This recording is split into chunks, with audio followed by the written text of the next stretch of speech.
The moment Leo stepped through the door, with his shoes still half on and his briefcase clutched in his hand, Claire threw herself at him.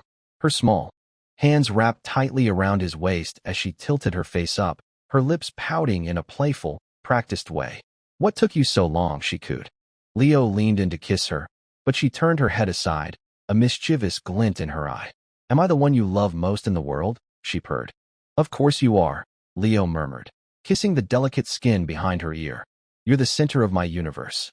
Normally, this was the prelude to an afternoon of tangled sheets and whispered affections. A game of playful resistance followed by passionate surrender. But today, Claire pulled back, her expression suddenly serious. "Not today," she said, her voice firm. "Why not? Are you not feeling well?" Leo asked, a flicker of confusion in his eyes. Claire met his gaze, her large, clear eyes holding an almost childlike innocence. "Because I'm pregnant," she said softly. "Pregnant?" Leo repeated the word, the sound foreign on his tongue. The news was so abrupt, so monumental, it left him momentarily stunned.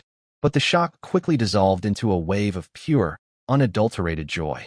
A wide grin spread across his face. He carefully placed his briefcase on the shoe cabinet, took Claire's hand, and led her to the sofa. Sit down," he fussed. "You're pregnant now. You can't be on your feet all the time." Claire melted into his embrace. "Are you happy?" she asked, her voice a hopeful whisper. "Happy? Of course I'm happy. I'm going to be a father," Leo exclaimed, his voice booming with excitement. "Will you stay for dinner tonight?" she asked. "Absolutely. What do you want to eat?" "Anything you want. We'll order it," he said, pulling out his phone. He quickly dealt with a few work messages before opening a food delivery app. In Leo's eyes, Claire was a captivating enchantress. She was not only beautiful, with a voice as sweet as honey, but she had perfected the art of being playfully coy, making him feel like a young man in the throes of first love again. The fact that she couldn't cook was a trivial detail, an insignificant flaw in an otherwise perfect gem. "But I want to go out to eat," Claire whined, her pout returning. "The most important thing right now is to take care of the baby," Leo said, his tone serious and paternal. He gently helped her lie back on the bed, carefully tucking a pillow behind her waist for support. After they had eaten, Leo settled Claire in for the night, pulling the covers up to her chin and switching off the light. It was nearly midnight by the time he drove back to his own home. He let himself in as quietly as possible. The house was shrouded in darkness. Leo tiptoed to the bathroom and took a long, meticulous shower, making sure no foreign scent lingered on his skin before slipping into bed. He had just closed his eyes, a silent sigh of relief escaping his lips, when a hand reached out from under the covers and took his. His heart leaped into his throat. "Why are you so late?" Sophia asked, her voice thick with sleep. "Things are crazy at the office right now." "You know how it is," Leo replied, choosing his words carefully, terrified she might sense something was wrong. "You work too hard, my love. I wish I understood more about the business so I could help," Sophia said, her eyes opening to look at him with a soft, gentle affection. "It's fine. Go back to sleep," Leo said, closing his eyes again, not daring to say more. "Oh, by the way," Sophia murmured, "my middle school reunion is this weekend. I'd love for you to come with me." This weekend, Leo hesitated. He had promised Claire he would spend more time with her, especially now that she was pregnant. "Julian Rhodes will be there," Sophia added casually. "The company has been trying to partner with him, haven't they? He was in my class, too." Julian Rhodes? Of Rhodes Group, Leo's interest was immediately piqued. His own company had been struggling for the past 2 years. Costs were rising, new markets were impossible to penetrate, and the entire industry was in a slump. Rhodes Group, however, was thriving. Leo had been desperately searching for a way to connect with them, but the opportunity had never arisen.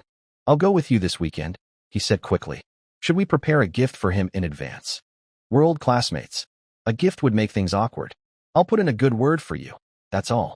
Leo leaned over and kissed Sophia's forehead, a surge of gratitude washing over him. "Thank you, my love," he whispered. Claire's mood soured considerably when she learned Leo wouldn't be spending the weekend with her. To placate her, Leo had to divert funds from his already strained company account to buy her the latest Louis Vuitton handbag. It was a temporary truce. Though Claire was fully aware of the company's deteriorating financial situation, her appetite for luxury seemed only to grow more insatiable. She stood before the mirror for a long time, admiring the bag from every angle. Suddenly, She turned to him. My residency isn't registered in this city, she said. If the baby is registered under my name, we'd have to move back to my hometown. It was a statement ostensibly about the child, but the subtext was clear. She wanted to get married. Every mistress dreams of becoming the wife. However, Claire was shrewd. She knew Leo had been married for over a decade, while their own affair was only 6 months old. As much as he doted on her now, he still had deep-seated feelings for his wife. She couldn't push for marriage too aggressively, but she had an ace up her sleeve, the baby. What father, after all, wouldn't care about his own child? Don't worry, Leo reassured her. I'll take care of the baby's registration. In truth, Leo hadn't given much thought to fatherhood before. After marrying Sophia, he had poured all his energy into his work. In their free time, they traveled the world, living a carefree, childless existence that suited them both. But lately, an unfamiliar emptiness had begun to creep into his life. Then Claire had appeared, a refreshing spring that brought surprise and excitement back into his world. The weekend arrived. Sophia dressed with impeccable taste and helped Leo select an outfit that projected an image of quiet success. The reunion was held at the Tang Dynasty Pavilion, a restaurant steeped in classical Chinese elegance. As soon as Sophia and Leo entered their private room, a group of women swarmed around Sophia. Sophia, you haven't aged a day, one of them exclaimed. You look younger than you did in school. Leo followed their gazes and, for the first time, truly saw it. He had a burgeoning paunch, crow's feet, and a receding hairline, all the telltale signs of middle age he fought to ignore. Yet Sophia remained as elegant and youthful as she had been in her 20s. That's what happens when you don't have children, another woman remarked. Look at the rest of us moms. We're so busy with the kids we have no time for ourselves. Not everyone here is a mom, someone countered, nodding toward the sofa. Claire isn't. A jolt of ice shot through Leo's veins. It couldn't be. He followed her gaze and there, on the sofa, was Claire, looking directly at him with an expression of tender affection. What was she doing here? How did he not know she and Sophia were classmates? Panicked, Leo quickly turned away, forcing himself to mingle with the other men, trying to appear casual. Out of the corner of his eye, he watched Claire, praying she wouldn't do anything to expose them. The women's conversation soon turned to gossip. Remember Claire? One whispered. She was always chasing after boys. How is it she's still single at our age? I know, right? In middle school, she was not only linked with the most popular guy in our class, but also got mixed up with some hoodlum from another school. That hoodlum was something else. He sent a letter to the principal, telling him to keep a better eye on Claire, said she was playing both sides. He even said he was gifting her to the class hunk, though she was hardly a pristine gift. The principal was so mad he publicly criticized her at a school assembly, but he had to be vague so the other students wouldn't get any ideas. Speaking of which, wasn't the original power couple supposed to be Sophia and the class hunk? I never understood what he saw in Claire. Sophia took a delicate sip of her tea. Please, that was a lifetime ago, she said with a dismissive wave. I'm friends with him on social media, another woman chimed in. I saw a recent picture of him, my God. He did not age well. It was horrifying. You know who the real dark horse is? Julian Rhodes, someone else said. Who would have thought that quiet, troubled kid would end up as the head of the Rhodes group? As if on cue, Julian Rhodes walked in. The women swooned, the men seethed with envy, and husbands like Leo saw their golden opportunity. The party was in full swing. The women praised Sophia, who lived a life of leisure, flower arranging, yoga, travel, that they all coveted. The men fawned over Julian, even those who had once bullied him, now desperate for a crumb of professional favor. The atmosphere was boisterous when Sophia proposed a toast. Everyone raised their glasses, except for Claire, who held up a glass of orange juice. One of the women, already tipsy, stumbled over to her. That's not very sporting of you, Claire. I'm pregnant, Claire announced, playing her trump card with the confidence of a queen. Her eyes, glistening and full of meaning, found Leo's. He quickly looked away. For a moment, all eyes were on Claire, but the interest quickly faded. Pregnancy was hardly a novelty in this crowd. Amidst the clinking of glasses, someone asked, Claire, I thought you were single. How are you pregnant? A sly smile played on Claire's lips. I'm getting married soon, she said. As the party wound down, Leo, eager to impress, rushed to the front to pay the bill. He was surprised to learn that Julian owned the restaurant and that the entire evening was on the house. Though he failed to pay, he witnessed something far more valuable. Sophia led Julian to the bar. Julian, she said warmly, this is my husband, Leo. If any business opportunities come up, I hope you'll keep him in mind. Consider it a favor for all the homework I let you copy back in the day. A wide grin split Julian's face. It wasn't just homework, he chuckled. There was also that time you helped me cheat on the final exam. Leo immediately extended his hand, shaking Julian's firmly. He shot a look of pure admiration at Sophia. He had married a brilliant woman. On the drive home, Leo was uncharacteristically attentive to Sophia. His phone buzzed repeatedly with calls from Claire, each one immediately dismissed. Is there an emergency at the office? Sophia asked. You should take it if there is. It's nothing, Leo said breezily. Let the grunts handle it. If I did everything myself, what would I be paying them for? But I heard the company isn't doing well. Are you managing financially? Sophia pressed. Leo sighed, moving to sit beside her and gently massaging her shoulders. I was thinking of visiting Julian at his office tomorrow. What do you think? Too forward. Go, Sophia said with confidence. He still owes me for an entire library of test prep books. A wave of relief washed over Leo. With Julian's help, his company might just survive. Are you free next Wednesday? Sophia asked suddenly. I made an appointment with Dr. Leong. What's wrong? Are you feeling unwell? Leo asked, concerned. Sophia turned to him, her eyes pleading. I know you've wanted a child for the last couple of years. We've tried, but nothing. I thought maybe we should both get checked out, just to be sure. We're still young. What's the rush? Leo said dismissively. He already had a child on the way. Clearly, there was no problem on his end. Please, Sophia whispered, her eyes full of hope. Leo eventually agreed. It was a small thing, after all. Dr. Leong was not only Sophia's doctor, but also an old friend. He arranged for both of them to have comprehensive checkups. Leo's part was simple, mostly consisting of a few questions about his lifestyle. Sophia's examination seemed to take much longer, and she emerged looking strained. Leo knew how much she disliked gynecological exams.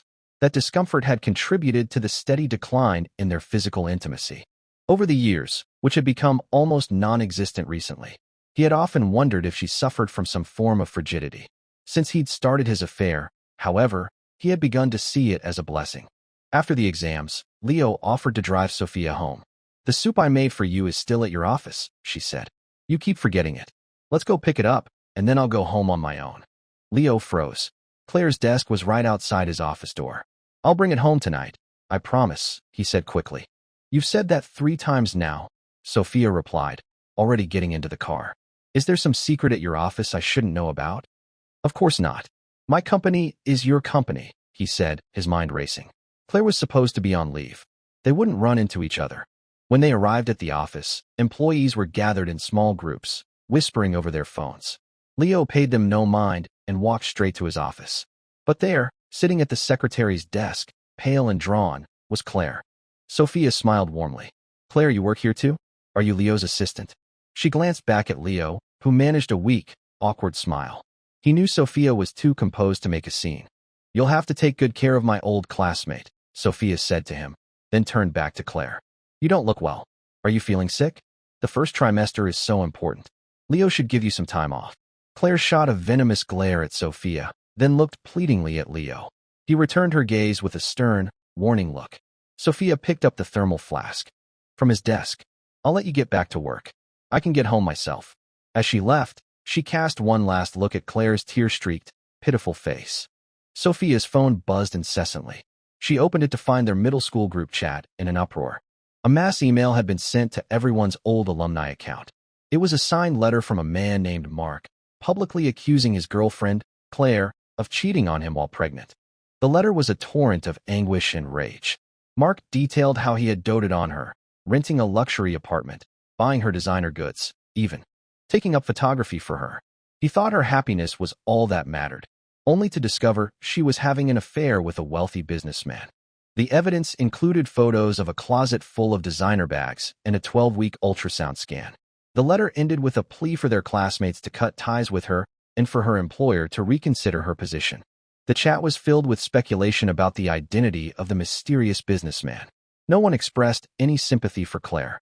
Sophia turned off her phone and hailed a taxi. Back in the office, Leo was seething. He wanted to smash his desk to pieces, but he contained his fury, schooling his features into a mask of calm. He couldn't believe he had been caught. not by his wife, but by his entire company. Without hesitation, he called HR and instructed them to send Claire home on paid leave until her maternity period was over. The law prevented him from firing her, but he could make her disappear. Claire tried to protest, but the look of pure disgust in Leo's eyes silenced her.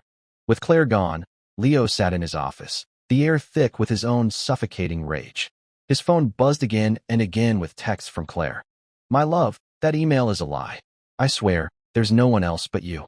The baby in my belly is yours." At the mention of the child, Leo felt a fresh wave of humiliation and doubt wash over him. He lit a cigarette, then immediately stubbed it out. He had to confront her. He burst into her apartment, ready to unleash his fury, but Claire fell to her knees at his feet, her face a mess of tears. "Don't you love me anymore?" she sobbed. "Someone is jealous of us. They're trying to frame me. I gave you my whole heart. How could there be another man?" She grabbed a fruit knife from the counter and held it to her throat. "If you don't believe me, there's no point in living. I'll die to prove my innocence." Leo lunged forward and wrestled the knife from her grasp. An affair was one thing, but a death would be a disaster. "Are you crazy?" he yelled. "Yes, I'm crazy. Crazy in love with you," she screamed.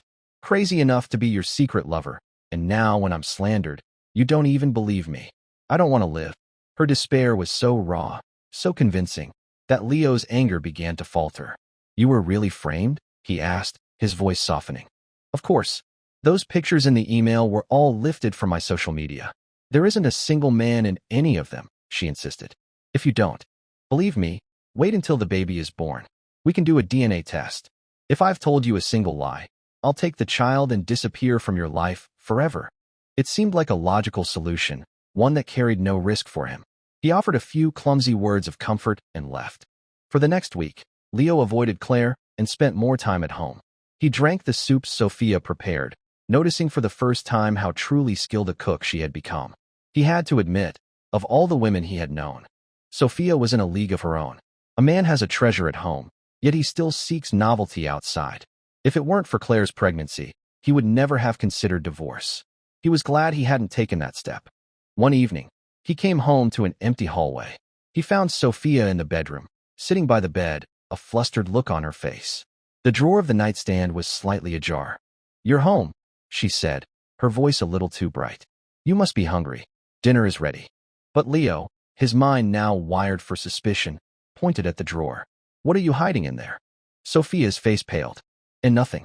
Refusing to be made a fool of again, he strode forward. Sophia tried to block him, but he pushed her aside and yanked the drawer open. The contents hit him like a physical blow. It was the medical report from their checkup. Sophia's results were perfectly normal. His, however, showed a diagnosis of azoospermia, 0 sperm count, incurable infertility. "Don't be upset," Sophia said softly, trying to comfort him. "The doctor said that while the chances are extremely low, it's not completely impossible, if we keep trying." But Leo wasn't listening. A volcanic rage erupted within him. He was sterile, the ultimate masculine humiliation, and that bitch had been playing him all along. He had just transferred $50,000 to her for prenatal care. "I didn't want to show you because I knew it would hurt you," Sophia said, taking his hand. "Even if we never have children, it doesn't matter. It's you I want." Leo felt like the world's biggest fool. He had a goddess at home and had thrown it all away for a cheap thrill. He grabbed his car keys and stormed out of the house. He didn't bother knocking on Claire's door. He kicked it open. He grabbed her by the throat, his voice a low, murderous snarl. "How dare you lie to me?" Claire choked, her eyes bulging as he lifted her off the ground. "You wanted to die, didn't you?" he roared. "Let me help you." Just as she was about to pass out, he let go. She collapsed to the floor, gasping for air. "You're insane," she croaked. "You disgust me," Leo spat. He took the key to her apartment off his ring and threw it in her face. "Don't ever let me see you again." Then he turned and left. Claire was still on the floor, trying to make sense of what had just happened, when there was a knock at the door. Thinking it was Leo, she rushed to open it. 3 large, menacing men stood in the hallway. "You're Leo's girl, right?" the one in the lead said. "He owes us money. He said you'd pay." "What money?" I don't know him," Claire stammered. The man walked past her and sat on the sofa. "You don't know him? You're his assistant. Didn't you know his company is bankrupt?" He swept a glass off the coffee table, shattering it on the floor. "No money, and this happens to you." "I don't know what you're talking about," Claire said, her voice trembling. Leave now, or I'll call the police. The man laughed, getting up to leave. We'll be back, he said over his shoulder. Claire tried calling Leo, but his phone was off. She knew the business was in trouble, but she had no idea it was this bad. She couldn't stay in this apartment, and she couldn't keep the baby. The abortion was a blur of cold instruments and clinical voices.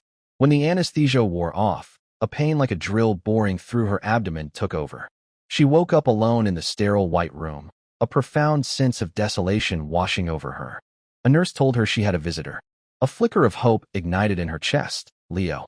But the person who walked through the door was Sophia. What are you doing here? Claire asked. I came to see you on Leo's behalf, Sophia said, her voice smooth as silk. A cold dread crept up Claire's spine. Don't worry, he doesn't know I'm here. You just terminated his child. Not that he ever would have believed it was his, of course. A sly, knowing smile touched Sophia's lips. It was you, Claire whispered, the realization dawning. You sent that email. Sophia's smile widened. Why? Claire shrieked, her voice cracking. He doesn't love you anymore. Why can't you just let him go? I'll tell him everything. He loves me. You've ruined us. Us. Sophia laughed, a soft, dismissive sound. You thought becoming his assistant, sleeping with him, would make you his wife? That you could go from employee to owner? I played that game a decade ago, my dear, and I played it much better than you. And by the way, she added, before you, there were others. You're not even memorable enough to be given a number. Now that his company is bankrupt, if you truly love him, why aren't you helping him with his debts? Why didn't you keep his only heir? Claire sagged against her pillows, speechless with rage. What do you want? I'm just here to tell you something. I don't like it when other people pick the fruit from a tree I planted. And I don't like it when other women covet my husband. That's how it was, and that's how it will always be.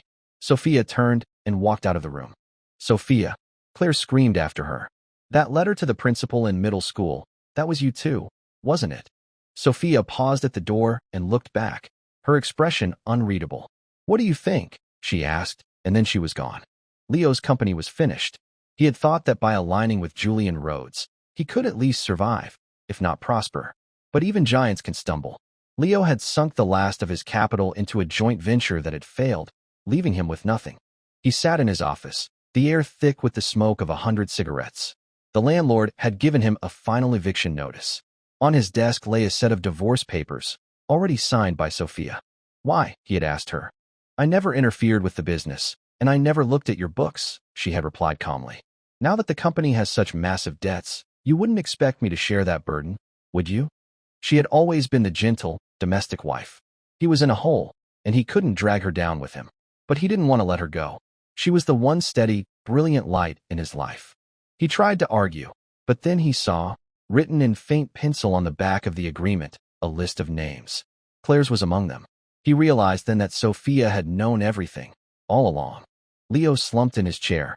He was a complete and utter fool, unworthy of even asking for forgiveness. At the Tang Dynasty Pavilion, Julian Rhodes poured Sophia a cup of tea. I hear you're managing all of Leo's remaining assets now, he said softly. A few companies, all in your name. Sophia took a sip. Your tea-making skills have improved. I still don't get it, Julian said, shaking his head. What was so great about him that you gave him so many chances? Sophia smiled, a wry, melancholic curve of her lips. Men are all the same. Leave one, find another, and you just repeat the same mistakes. What man doesn't stray? It's better to plant your own tree and enjoy its shade and fruit in peace. She gently tapped her cup against his. Thank you, Julian. For what? He laughed. It was all your idea. I just helped make it happen. Besides, I still owe you for that entire library of test prep books. They both smiled at the memory. They had been children together, living in the same apartment complex, both of their parents going through messy divorces.